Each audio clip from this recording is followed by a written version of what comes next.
Wheeler, 3 wheeler, 4 wheeler अवजड वाहनांना RTO किंवा ट्रॅफिक पोलिसांच्याकडून वाहनधारकांना होत असलेला त्रास शासनाने केला बंद।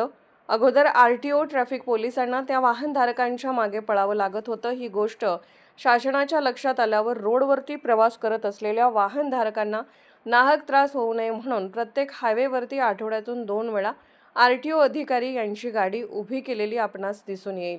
आता फक्त सुरुवात झाली आहे। 2 व्हीलरवरून प्रवास करणाऱ्या दोन्ही व्यक्तींना हेल्मेट सक्ती, जर हेल्मेट नसेल तर 500 रुपये दंड वाहनधारकांच्या बँक खात्यातून कापला जाणार आहे। तसेच 4 व्हीलरमधून प्रवास करीत असताना सर्वांनी सीट बेल्ट लावणे बंधनकारक आहे, नसल्यास 2000 रुपये इतका दंड वाहनधारकांच्या बँक खात्यातून कापला जाणार असल्याबाबत RTO अधिकारी शिर्के आणि पत्रकार जमने यांना माहिती दिली। शिर्के पुढे काय म्हणाले आपण जाणून घेऊयात। पत्रकार सागर जमने, कुंभोज। आपल्याला नंबर प्लेट वगैरे दिसते, मग ह्याच्यावर आपण चेक करतोय आपला नंबर पाहून गाडीचा आहे, कुठला ऑप्शन्स आहे, हेल्मेट घातलेलं नाही, स्पीड नाही, जास्त स्पीड नाही, सीट बेल्ट घातलेलं नाही, वेगवेगळ्या गाड्यांना आपण इथे स्पीड वगैरे सेट करू शकतो।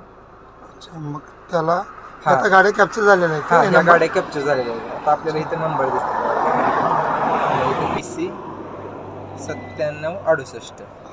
मग इथं आपण चेक करू शकतो तीच गाडी आहे का असं। इथं क्लिक केलं ही आता ही गाडी आहे ती कशासाठी कॅप्चर झाली? आता इथं दाखवत त्याचं तेच ऑप्शन सिलेक्ट करतं, no helmet rider, no helmet पिल्या, म्हणजे पुढच्या आणि मागच्या हेल्मेट घातलेलं नाही, 09 DC 9768। अच्छा, ऑटोमॅटिक कॅप्चर करते। मग त्याला फाईन मग फाईन येतं। आता इथं बाईक सिलेक्ट करते, पुढच्याने बी हेल्मेट घातलेलं नाही, मागच्याने बी घातलेलं नाही, बरोबर सगळं दाखवतं। आपण मोस्ट ऑफ मागे बसलेल्यांना देत नाही।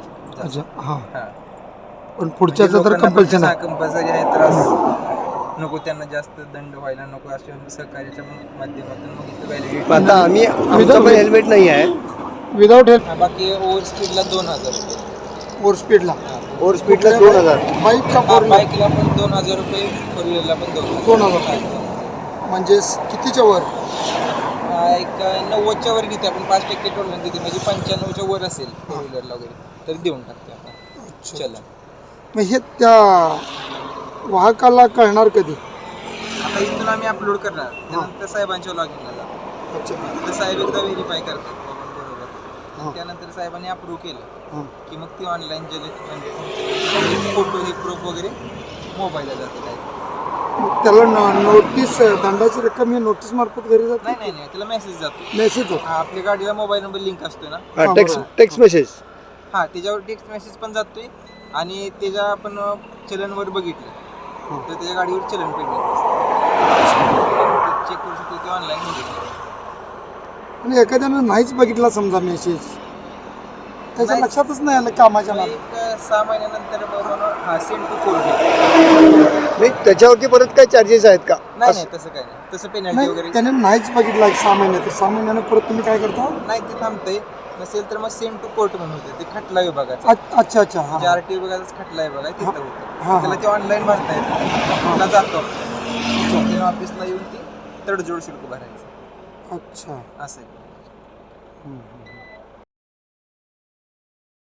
आता हेल्मेट सक्ती आहे, कोण वापरतच नाहीत बाईकवाले ना।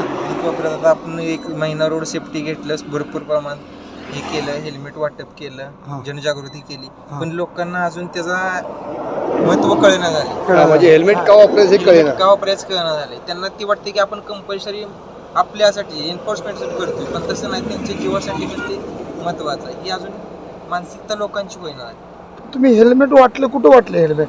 ऑफिसला वगैरे, आपलं हेड ऑफिस।